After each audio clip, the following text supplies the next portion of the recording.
All right, so let's dive into this North Korea thing in Ukraine. You guys have sent in a ton of articles, and to be honest, it's pretty wild. We're talking troops on the ground, maybe even weapons deals. I mean, it's crazy how a war on one side of the world can cause so much tension all the way over on the Korean Peninsula.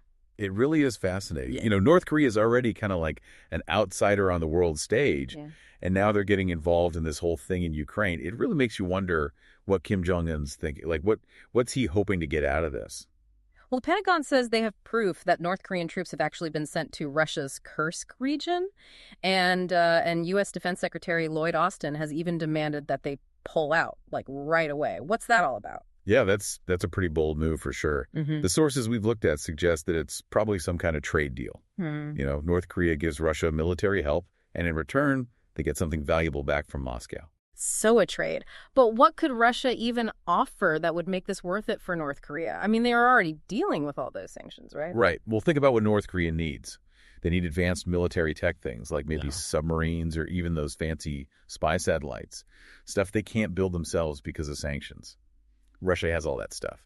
And they might be willing to give some of it up in exchange for some boots on the ground in Ukraine. So Kim Jong-un is taking a big gamble. He's hoping that a stronger military will be worth even more sanctions.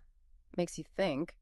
But what about like the legal side of this? I mean, can they just send troops wherever they want? Is that even allowed? Well, that's where things get tricky. Russia's UN guy, Vasily Nebenzia, he's insisting that this whole thing doesn't break any international laws. He's even saying that those reports of North Korean soldiers fighting in Ukraine are barefaced lies. Oh, come on, seriously. It's interesting, though, because it shows how fuzzy international law can be, especially when you're talking about sending troops to other countries.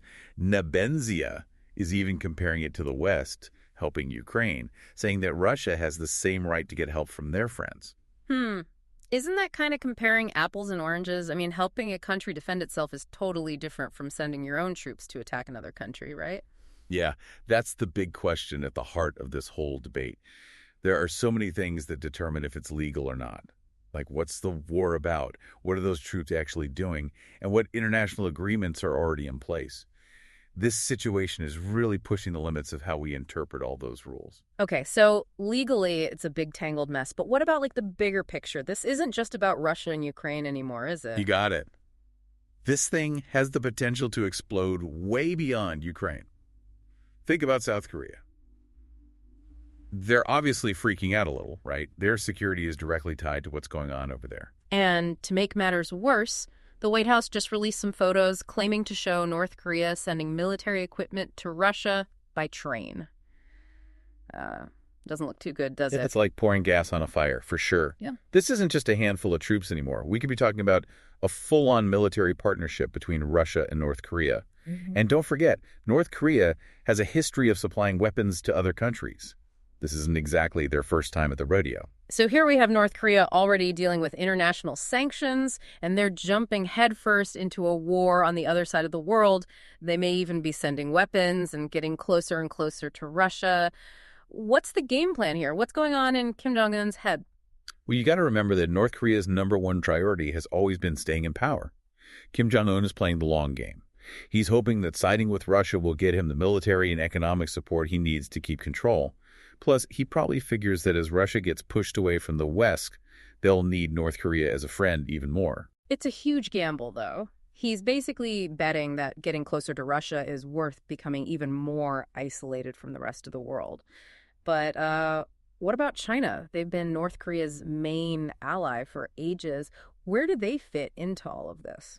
That's a really good question, and something to watch closely as this whole thing unfolds. China's in a really tough spot here. On the one hand, it's in their best interest to keep North Korea stable. They share a border, and they definitely don't want the North Korean government to collapse.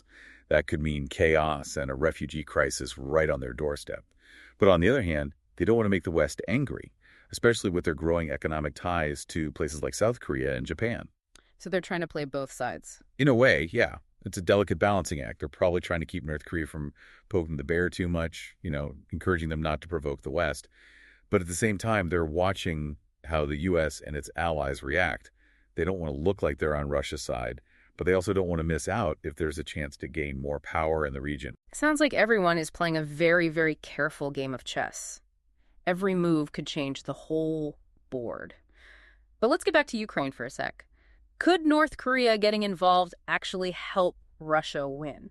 That's the million-dollar question, right? So right now, the number of North Korean troops over there is pretty small, and we don't really know how good they are in a real fight. Yeah. But their presence could still make a difference, even if it's just a mental thing. It could boost morale for the Russians, make them feel like they're not alone in this. And even a small group of well-trained soldiers could be really important in certain battles or strategic places, like reinforcements arriving at just the right time. Exactly. And we can't forget that North Korea could also give Russia supplies and logistical support, stuff they desperately need. That could help Russia keep fighting for longer, even if the war gets worse. But what about the flip side? Could this scare off Western countries from supporting Ukraine? That's a real concern. Some countries might get cold feet about sending military aid if they're worried about making the war bigger or starting a fight with North Korea. Remember, North Korea has nukes, and that adds a whole other layer of complexity to the situation. So the West has to be super careful. They want to help Ukraine defend itself, but they don't want to start a bigger war with potentially disastrous consequences. It's a tightrope walk, trying to find the right level of support without pushing things too far. Definitely high-stakes strategy. The decisions made in the next few weeks could have a huge impact on how this whole war plays out. But there's another thing we need to think about, something that often gets forgotten when everyone's focused on politics and military moves: the human cost of this whole mess. You're right. It's easy to get lost in the headlines and forget that real people are suffering because of this war. Thousands of innocent people have already died, and millions have had to leave their homes. And with North Korea now in the mix, who knows how much worse it could get. It's a harsh reminder that this isn't just some game.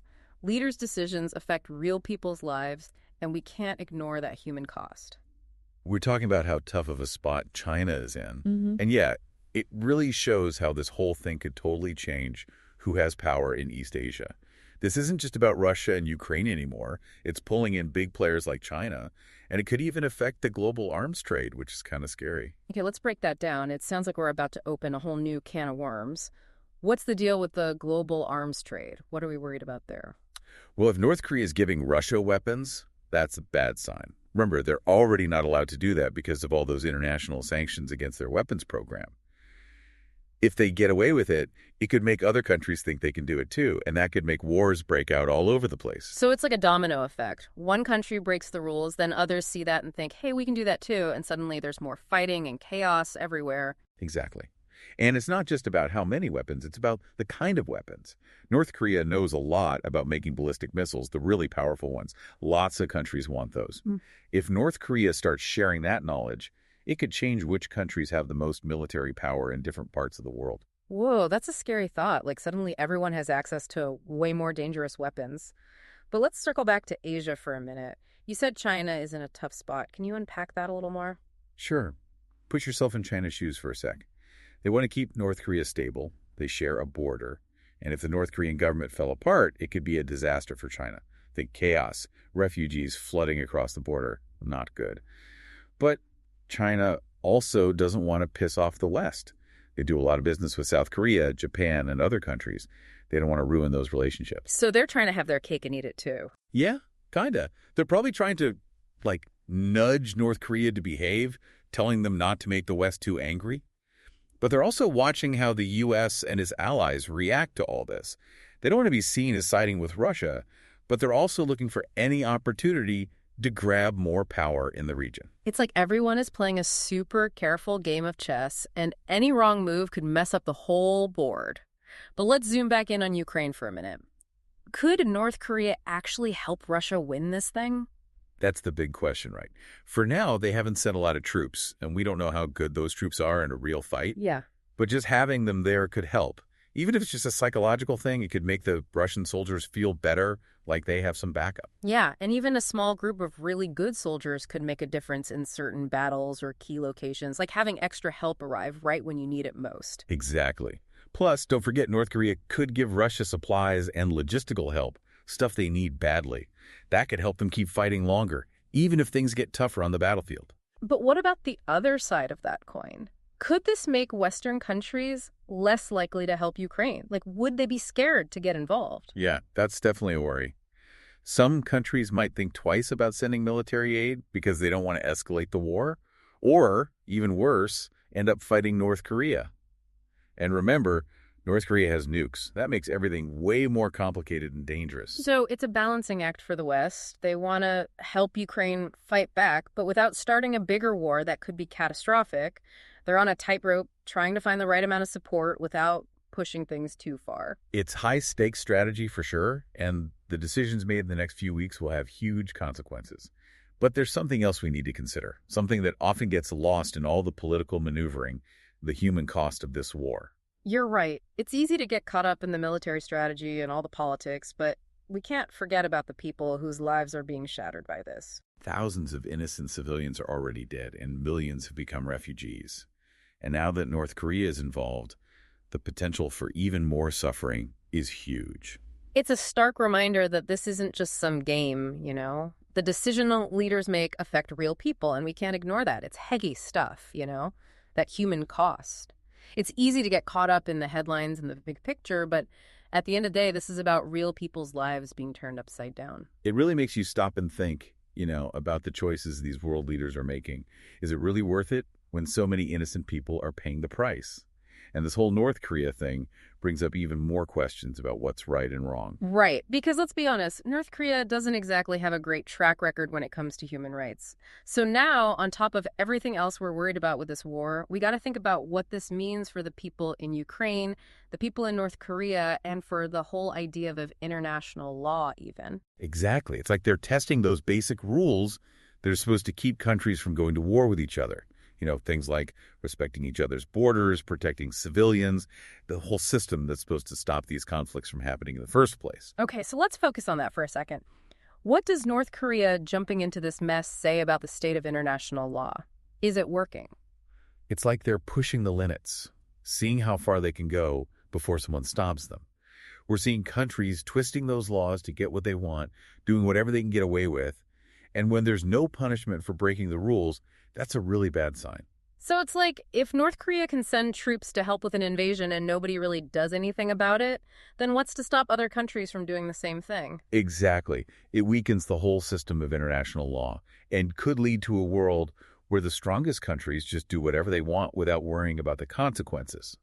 And that's a recipe for disaster, like total chaos and instability on a global scale. Not good. So what can we do about it? How do we stop this thing from spinning completely out of control? It's tough, that's for sure. But the world can't just sit back and watch this happen. There needs to be a strong, unified response, like hitting North Korea with even tougher sanctions, making sure those responsible for war crimes and human rights abuses are held accountable, and supporting any efforts to find a peaceful solution in Ukraine. But getting everyone to agree on that is a challenge in itself, isn't it? Especially with countries like China trying to play both sides, supporting North Korea but not making the West too angry. Absolutely. Diplomacy is super important right now. We need clear communication, honest conversations, and a willingness to find some common ground, even when it seems impossible. It might be a long shot, but the alternative is just too awful to think about. It shows how interconnected we all are in this crazy globalized world, doesn't it? Something happens in one part of the world and it can affect everyone. It can feel overwhelming, like these big political forces are totally out of our control. But we can't forget that each of us can do something. Couldn't agree more. Staying informed, talking about this stuff with each other, speaking out against injustice when we see it. Those things might seem small, but they matter. It's not about having all the answers. It's about being aware, getting involved, and using our voices to push for a better future. Well, we've covered a lot in this deep dive. We talked about why North Korea is getting involved in all of this, looked at the legal and ethical mess it's created, and thought about what it means for the world, especially in East Asia. Yeah, it's complicated, no easy answers, but by looking at it from different angles, by understanding all the different sides of the story, we can start to make sense of this crazy world. And hopefully we can use that knowledge to push for solutions that prioritize peace, diplomacy, and, well, just making things better for everyone. It's a reminder that even when things look really bad, there's still hope. As long as we keep trying to understand, keep talking to each other, and keep working towards a better future, there's always a chance we can turn things around. Thanks for joining us for this deep dive.